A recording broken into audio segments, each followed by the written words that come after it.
Welcome to the Deep Dive. Today we're navigating some pretty specific and fascinating psychological ground. We've gathered notes and articles looking into something called Eurotophobia. Eurotophobia, yeah. It's basically an aversion to, or sometimes a real fear of, female genitalia. And the name itself. It's Greek. Euros, meaning vulva, and then phobia, which most people know means fear or aversion. Pretty straightforward, really. Interesting. And I saw there's another term used sometimes, kolpophobia. That's right, kolpophobia. Also Greek, kolpos means womb or fold, often referring to the vagina specifically. So yeah, basically synonymous. Both point to this significant discomfort. Okay. And just for context, there's a male equivalent too, isn't there? Correct. Phallophobia, the fear of the penis, it just shows these kinds of anxieties aren't limited to one sex. Got it.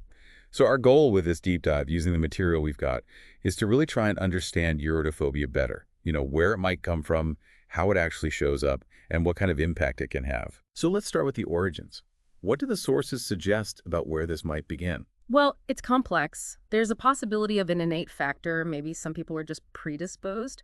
But the evidence seems to point more strongly towards learned behavior. Learned how?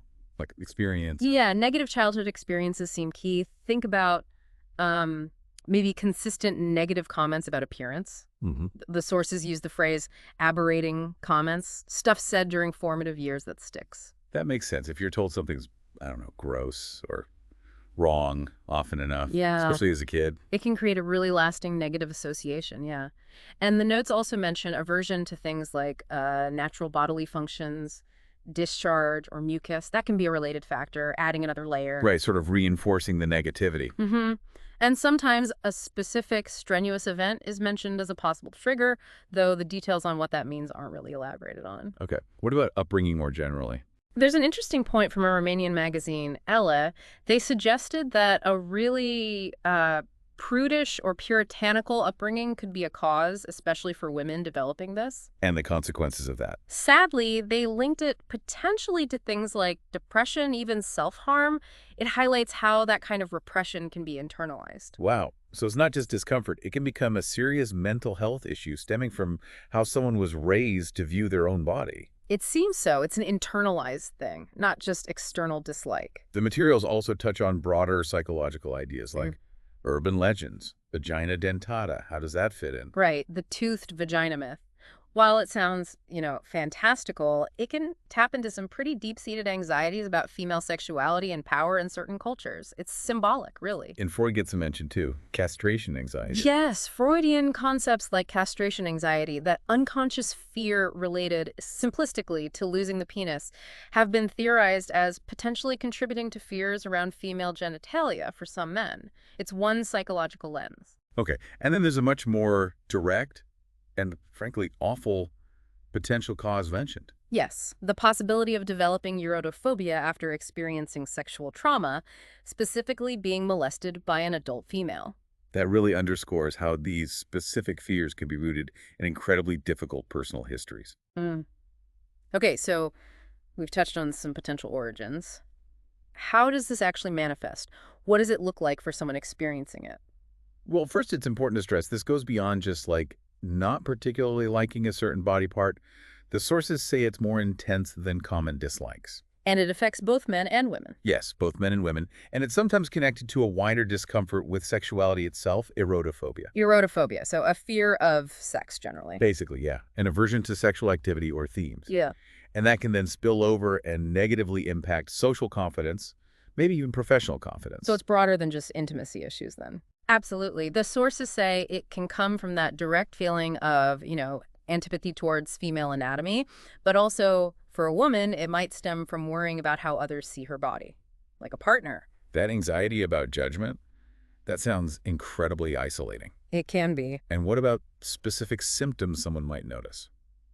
Common ones listed are anxiety, obviously, a general inhibition, being easily distracted by thoughts or images related to it. Okay. Also, anaphrodisia, which is essentially a lack of sexual desire, and maybe not surprisingly, difficulty forming romantic relationships. It creates a huge barrier. Yeah, I can see how it would. The notes also mentioned a tendency to use euphemisms. Instead of direct terms for the vulva, it seems like a coping mechanism, avoiding the source of discomfort, even linguistically. Makes sense. And look, the intensity varies a lot. For one person, it might be mild repulsion. For another, it's a strong reaction just hearing the word. Or maybe total avoidance of even thinking about it, or this deep, pervasive unease. It's a spectrum. This next bit I found really fascinating, the historical angle. Some societies apparently considered it normal, even mainstream, to avoid looking at the vulva during sex. Yeah, that's mentioned. It certainly makes you think about cultural context, doesn't it? It really does. Does it suggest that what we label a phobia is kind of culturally dependent? It highlights how much norms shape perception, absolutely. What's a taboo or phobia here might be standard practice elsewhere or at another time. It definitely adds complexity. And bringing it back to today, there's a really practical and quite serious consequence mentioned. Right. The point about how fear or embarrassment discussing the vagina can actually stop some women from seeking medical help when they need it. That's a direct link between this psychological aversion and potential physical harm, isn't it? Delaying diagnosis or treatment. Exactly. It shows how these things, even if rooted in discomfort or fear, have very real-world health implications. And again, while lots of people might dislike some body part, it's the intensity and the impact that really define Eurotophobia. And this final point really surprised me. It's even seen in medical students, particularly in obstetrics. Yeah, that was noted, to the point where some apparently drop out. Wow. Even in a field dedicated to the human body. It really underscores how deep-seated this aversion can be, Hmm. that even in a clinical professional setting, it can be overwhelming. Okay. So let's try and pull this together. Eurotophobia seems like this really complex aversion. Its roots could be in upbringing, trauma, psychological factors, maybe even societal messaging. A mix of things, yeah. And it doesn't just look one way. It can range from mild feelings to severe anxiety, and it clearly impacts relationships, self-image, confidence, even physical health through avoidance. That sums it up pretty well. It's definitely multifaceted. So a final thought maybe for you listening. Think about the wider culture. Are there subtle, or maybe not so subtle, messages we all receive that might contribute to discomfort or fear around female bodies? And could more open, honest, accurate conversations actually help foster better understanding and well-being for everyone? Definitely something to mull over. Absolutely. Thanks for taking this deep dive with us.